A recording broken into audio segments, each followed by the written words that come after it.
年纪稍微大一丢丢的同学或许都有这样的经历：周日的深夜，拉好窗帘，打开电视，调低声音，等待2、3位老师的出现。有时是忽如一夜春风来，意甲流行3后的韩乔生老师；有时是风趣幽默有如邻居大哥的黄健翔老师，搭配着意甲专家张惠德老师和喜欢黑黑的张璐老师，一起盯着巴乔、巴蒂、维埃里、马尔蒂尼、内斯塔侃天说地，吐槽年轻的亨利只会在边路闷着头瞎带。第二天揉着眼睛去上学，和同学聊意甲七姐妹哪个能夺冠，幻想着如果把巴乔、罗纳尔多和巴蒂弄到一起踢球得多爽。那个时候意甲叫小世界杯。为什么叫小世界杯？因为闪耀的群星颠覆着黑夜。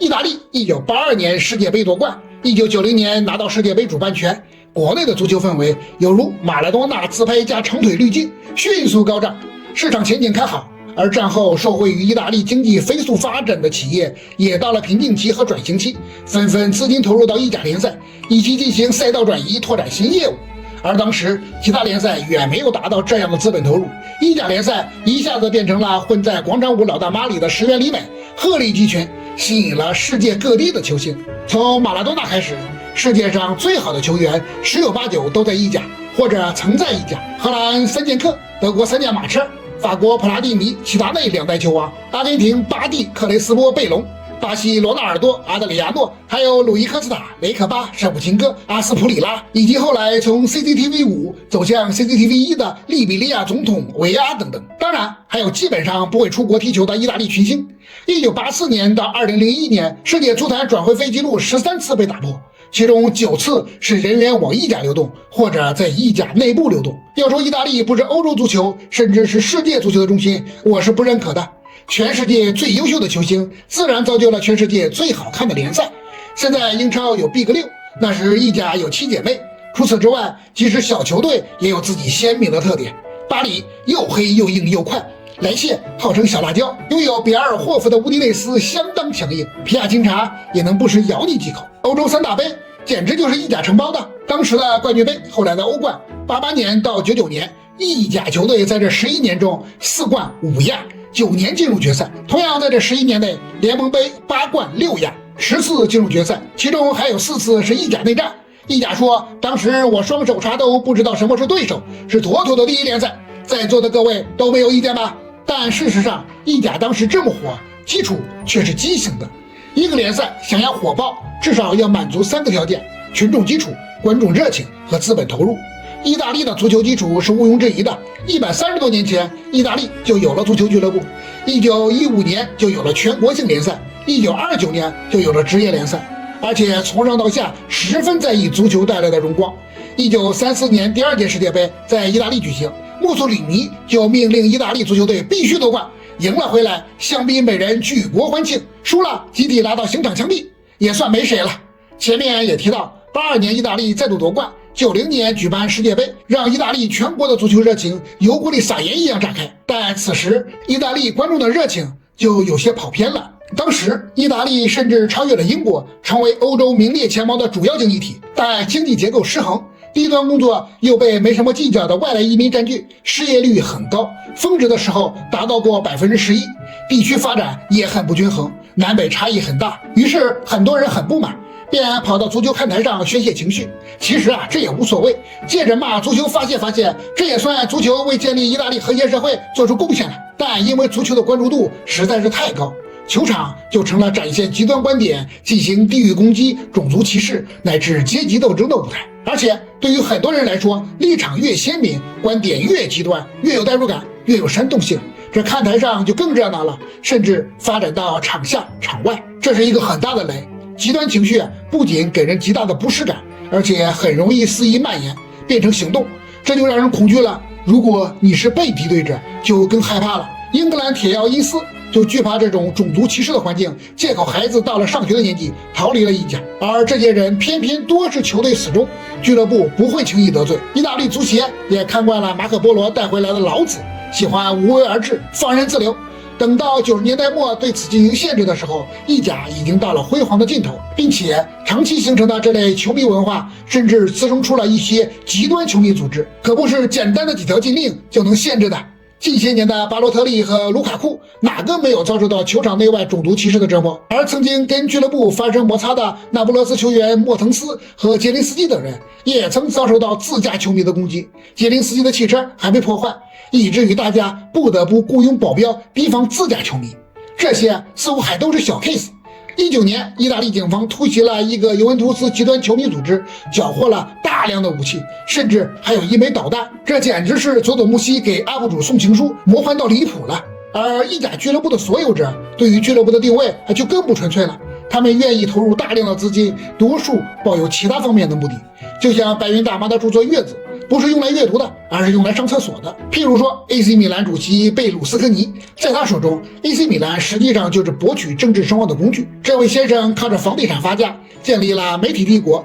控制了意大利商业电视80%的市场份额。紧接着就在1986年买下 AC 米兰，花大价钱请来萨基，买来荷兰3剑客，让米兰在88到95 7个赛季内3次夺得欧冠，2次拿下亚军，连续58场意甲不败，简直就是一部神话。而贝鲁斯科尼的目的远不是经营好一家100年俱乐部，而是瞄准政界。他尽最大可能利用媒体帝国宣传 AC 米兰成就，将俱乐部的成功跟自己绑定在一块儿，获得了极高的声望。于1994年1月创建意大利力量党，3月就在选举中获胜，5月成了意大利总理，而且还不止1次，而是先后4次，成了意大利真正的强人。而在其政治生涯走向尾声的时候，贝鲁斯科尼便将自己 AC 米兰的股份分批卖了出去。不知这种行为算不算用完就扔呢？因为不把足球当成独立的产业运营，因为把俱乐部当成实现其他目的的工具，意甲的很多比赛就特别耐人寻味。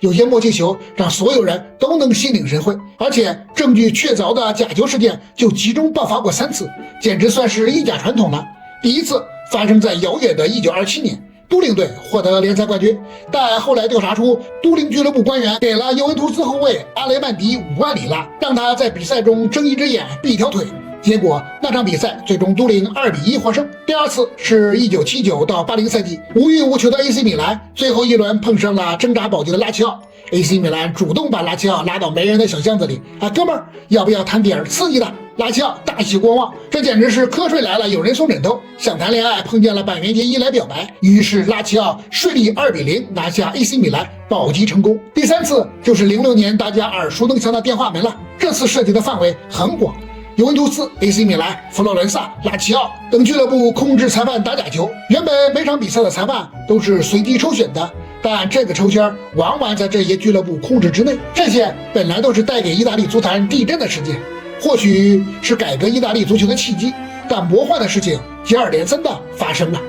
1927年阿雷曼迪受贿案之后的第2年，意大利在奥运会足球比赛中夺得铜牌。不知道是不是受这个影响，阿雷曼迪被特赦，取消了终身禁赛处罚，没事了，只是都灵剥夺了一个冠军而已，相当于没有任何违法成本。1980年13名打假球的 AC 米兰球员被逮捕，而最终所有涉嫌假球的球员无罪，但 AC 米兰和拉齐奥被勒令降级，这是很奇怪的。你要证据不充分吧，俱乐部被处罚了；你要说有证据吧，球员一个没事儿。这里面就包括国家队门将阿尔贝托西和1982年世界杯成为金球奖金靴奖的罗西。而正是2年后意大利在世界杯夺冠，这事儿不仅快速被翻篇，罗西还成为了国家英雄。06年也是如此，包括主教练里皮在内的国家队一边接受调查，一边在隔壁德国参加世界杯。也许需要荣誉洗刷自己，意大利国家队还真就夺冠了。这次夺冠来得如此及时，让意大利足坛的乱象虽然暴露在阳光之下，但也显得没有那么触目惊心了，甚至让人觉得这也不是什么大不了的事儿。毕竟我们意大利是世界冠军。电话门的最终结果是尤文图斯被剥夺冠军，降级了事。至于一些犯罪的事实，经过长达9年的不断上诉，弱化后被安到了个人身上。譬如尤文图斯总经理莫吉被判5年零4个月，但竟然因超过诉讼时效无需服刑。俱乐部乱来，足协胡来，意大利当地的某些政策也是绊脚石。在意甲，70%的球场归地方政府所有，私人建造拥有体育场被严格限制、阻碍甚至禁止。大大部分俱乐部只能从政府手中租赁球场，比如 AC 米兰和国际米兰就共用一个球场，还有2个名字，米兰主场用的时候是圣西罗，国米主场用的时候叫梅阿查。这样，当地政府就能名正言顺地扼住俱乐部的脖子，从比赛经营中分一杯羹了，还占据着主导权。罗马俱乐部前老板帕洛塔曾感慨，奥林匹克体育场内4000个 VIP 坐席，最好的位置统统都是赠票，没有人为此付费，掐脖子就掐脖子派。这些主管者还懒得花钱把体育场进行维护和升级，哪怕能多白嫖一些，他们也懒得去改变一下，哪怕这些体育场已经70、80岁，承载不了多少年轻人的狂欢了。我想看我视频的各位一定不屑他们这种做法，肯定不会吝啬自己的小硬币一键3连。我们可以这样理解，意甲其实是一直带着 bug 运行的，只是在80、90年代，意大利国内经济发展迅速，又因为夺冠和举办世界杯市场很好，资本投入很大，占据了先导优势，让意甲成为了第1联赛。进入2000年之后，意大利经济下滑，各种弊端逐渐显露出来，而恰恰每次潜规则和黑幕掀开之后，马上又有遮羞布遮掩，让意大利足球管理者只是吓出小小一身冷汗而已，已经形成了大事化小、小事化了的传统做法，不反省、不改变，只任由惯性往前孤勇、躺平、摆烂。而他的竞争对手则不一样，英超抓住时机商业化、品牌化、全球化，德甲50+1玩长久发展，哪怕西甲也因皇马、巴萨为龙头，梅西、C 罗为卖点，吸引了全世界的目光。只有意甲，眼看着球星一个个逃离，俱乐部一家家靠着负债、靠着财务作假过日子，迅速的沉沦，以至于这次欧冠8强出现了3家意甲球队都成为了新闻，真是一阵唏嘘啊！这就是本次视频的全部了。如果点赞过20个，我将立刻准备下一期。